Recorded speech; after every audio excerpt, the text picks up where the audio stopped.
Selamat datang kembali. Oke, kali ini kita punya satu sumber menarik banget nih. Judulnya Kisah Sari dan Bule Perancis. Oh iya, pernah dengar sekilas. Ini yang dari Jawa Timur itu kan? Betul. Cerita dari desa kecil di Jawa Timur tentang Sari, gadis yang ya hidupnya kelihatan biasa aja gitu, tapi ujung-ujungnya ada pernikahan lintas budaya yang bikin geger satu desa. Kita coba bedah ya, gimana ceritanya? Menarik. Geger ya? Sampai segitunya kah? Iya, coba deh Anda bayangin, Anda lagi di desa itu terus tiba-tiba dengar kabar. Sari, yang kita tahu sehari-hari jualan jamu gendong itu loh, minuman herbal tradisional, nikah sama pria Perancis. Wah, pasti langsung jadi buah bibir itu. Banget. Sumber kita cerita, emak-emak pada bisik-bisik di warung. Loh kok bisa? Wong Sari ora tahu dolan ning kota gitu, katanya. Bener-bener nggak terduga kan? Justru itu, ketak terdugaannya ini yang bikin ceritanya kuat ya. Maksudnya, ekspektasi orang kan biasanya kalau cerita kayak gini, ya mungkin yang terlibat orang kota, atau yang punya akses lebih lah. Iya, atau mungkin selebgram gitu kan ya. Nah, itu dia. Tapi ini Sari, sumbernya bilang dia gadis sederhana aja, bantu ibunya keliling kampung jual jamu. Ini kayak menantang anggapan umum gitu, kalau kesempatan luar biasa itu cuma buat orang-orang tertentu. Setuju. Nah, ini dia nih, bagian yang menurut saya paling unik. Di balik kesederhanaannya itu, Sari ini ternyata fasih banget bahasa Prancis. Logatnya pun katanya mirip penutur asli. Loh, serius? Gimana ceritanya bisa gitu? Itu dia pertanyaannya.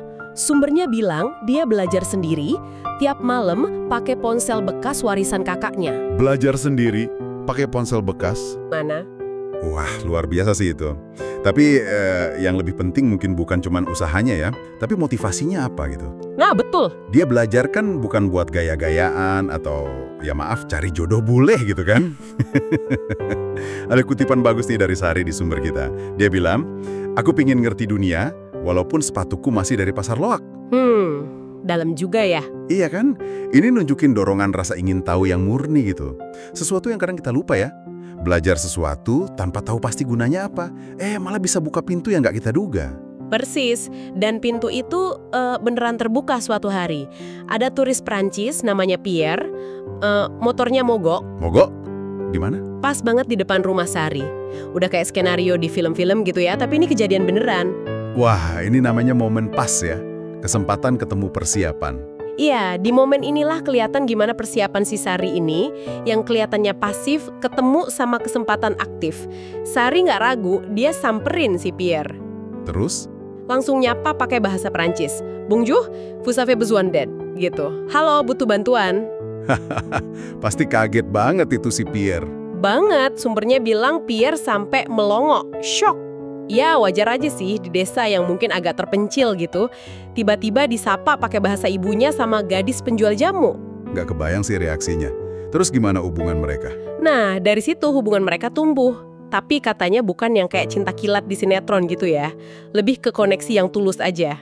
Oh, jadi pelan-pelan gitu ya. Iya, sumber ceritanya nyebut hal-hal kecil, kayak Sari ngajarin Pierre makan tempe, terus Pierre gantian bantu nyiram tanaman, interaksi-interaksi sederhana gitu. Tapi justru itu yang bangun pemahaman lintas budaya secara alami kan? Setuju, hal-hal kecil itu seringkali lebih bermakna. Terus gimana kelanjutannya? 2 tahun kemudian, si Pierre balik lagi ke desa. Oh iya, sebagai turis lagi? Bukan, kali ini dia datang buat ngelamar Sari. Serius? Wow, ujung-ujungnya nikah beneran ya? Iya, mereka menikah pakai adat Jawa, lengkap ada gamelannya.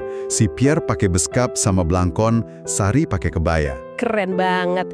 Ini nunjukin ada upaya saling menghargai budaya masing-masing ya, bukan cuma pertemuan 2 orang aja.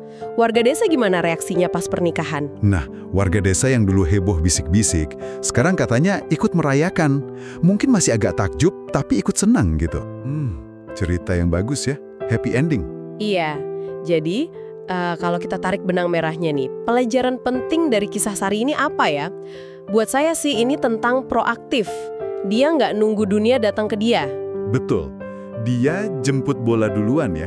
Iya, kayak kata sumbernya itu, dia datang ke dunia itu duluan. Dari dalam desa kecil, dari HP tua, dari hati yang penasaran. Dia jemput pengetahuannya sendiri. Keren sih. Saya setuju banget.